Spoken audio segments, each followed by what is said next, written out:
काँग्रेसचा शरद पवारांना विरोध आहे का, ही चर्चा आता सुरू झालेली आहे।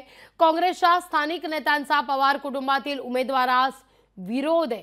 काँग्रेस पदाधिकाऱ्यांना थेट पक्षश्रेष्ठींना तसं पत्र लिहिलेलं आहे। बारामती विधानसभेची जागा काँग्रेसकडे घेण्याची विनंती करण्यात आलेली आहे। पत्रात बारामतीतील विकास कामांवर देखील सवाल उपस्थित करण्यात आलेला आहे। राष्ट्रवादी शरदचंद्र पवार पक्षात बहुजनांचा विकास करू शकणारं नेतृत्व नसल्याचा आरोप या पत्रातून होतोय। बारामती विकासात काँग्रेसचा वाटा असताना साधा उल्लेखही केला जात नसल्याचा आरोप या पत्रात करण्यात आलेला आहे।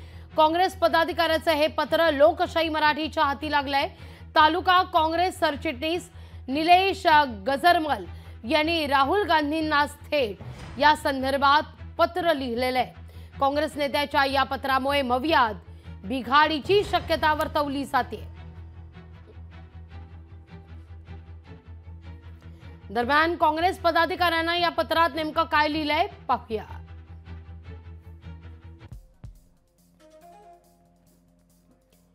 बारामती विधानसभा मतदारसंघाची उमेदवारी काँग्रेस पक्षास मिळाली पाहिजे, कारण गेली अनेक वर्षांपासून काँग्रेस पक्ष हा शरद पवार यांच्या पक्षास साथ देत आलाय।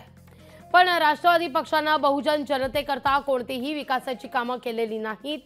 तसंच राष्ट्रवादी शरदचंद्र पवार पक्षामधील उमेदवारांमध्ये बहुजनांचे विकासाचं नेतृत्व दिसत नाही। आम्ही काँग्रेसच्या वतीनं बारामती मतदारसंघाचा जो आढावा घेतलेला आहे तो अतिशय वेदनादायी आहे। बारामती शहरातील ठराविक प्रभागाचा विकास झालाय। बारामती लोकसभा विधानसभा मतदारसंघात जो विकास झाला त्या विकासामध्ये काँग्रेसचा वाटा मोठा आहे, पण त्या संदर्भात नाममात्र उल्लेखही केला जात नाही। आज बारामती विधानसभा मतदारसंघामध्ये प्रत्येक जाती धर्मामध्ये एक नेतृत्व आहे। ते नेतृत्व बहुजनांचा विकास करू शकतं, म्हणून मी आणि पक्षाच्या पदाधिकाऱ्यांचा राष्ट्रवादी शरदचंद्र पवार पक्ष आणि पवार कुटुंबातील उमेदवारास विरोध आहे। निलेश गजरमल, तालुका काँग्रेस सरचिटणीस। त्यामुळे आता बारामतीमध्येच राष्ट्रवादी शरदचंद्र पवार पक्षाच्या विरोधात काँग्रेसनं दंड थोपटलेत का, अशी चर्चा आता सुरू झाली आहे। याविषयी अधिक माहिती घेतो आपले प्रतिनिधी विकास कोकरे यांच्याकडून। विकास, काय अधिक माहिती या सगळ्या संदर्भात? नक्कीच लागवी गेल्या अनेक दिवसांपासून बारामतीमध्ये अनेक निनावी पत्र व्हायरल होत आहेत। या पत्रातून गेल्या 2 दिवसापूर्वी एक पत्र व्हायरल झालं। या पत्रातून बारामतीमध्ये योगेंद्र पवारांना बारामतीवरती लावू नका असं एक पत्र व्हायरल झालं होतं। यानंतर आता महाविकास आघाडीचेच घटक पक्ष असलेल्या काँग्रेस पक्षानं एक निवेदन पक्षश्रेष्ठींकडे पाठवलेलं आहे आणि पवार कुटुंबातील उमेदवाराला आमचा विरोध असल्याचं या पत्रातून त्यांनी नमूद केलेलं आहे। हे जे पत्र त्यांनी जे लिहिलेलं आहे, या पत्रामधून अनेक वर्षांपासून शरदचंद्रजी पवार पक्षाला काँग्रेस पक्ष हा सातत्यानं मदत करत आलेला आहे।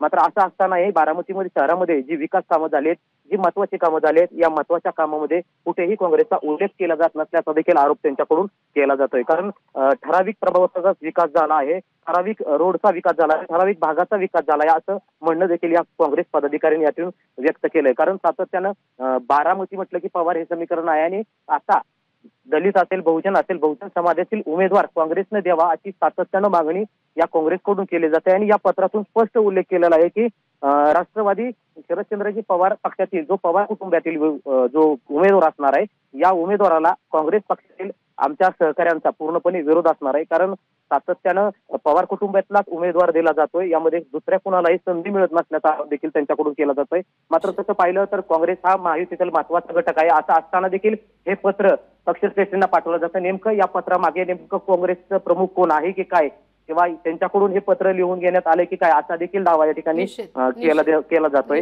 निश्चित विकास, तुर्तास धन्यवाद तुम्ही दिलेल्या एकूणच या सविस्तर माहिती करता। काँग्रेस पदाधिकाऱ्याचं पत्र आता लोकशाही मराठीच्या हाती लागलेलं आहे। तालुका काँग्रेस सरचिटणीस निलेश गजरमल यांनी हे पत्र लिहिलेलं आहे आणि या पत्राच्या माध्यमातून त्यांनी राष्ट्रवादी शरदचंद्र पवार पक्षाच्या उमेदवारास बारामतीमध्ये विरोध दर्शवलेला आहे। या ठिकाणी काँग्रेसकडून देखील विकास कामं केली जातात, पण काँग्रेसचा बारामतीत कधीही उल्लेख केला जात नाही असा त्यांनी पत्रातून आरोप केलाय। लोकशाही मराठी ऐका, पहा, जागरूक रहा।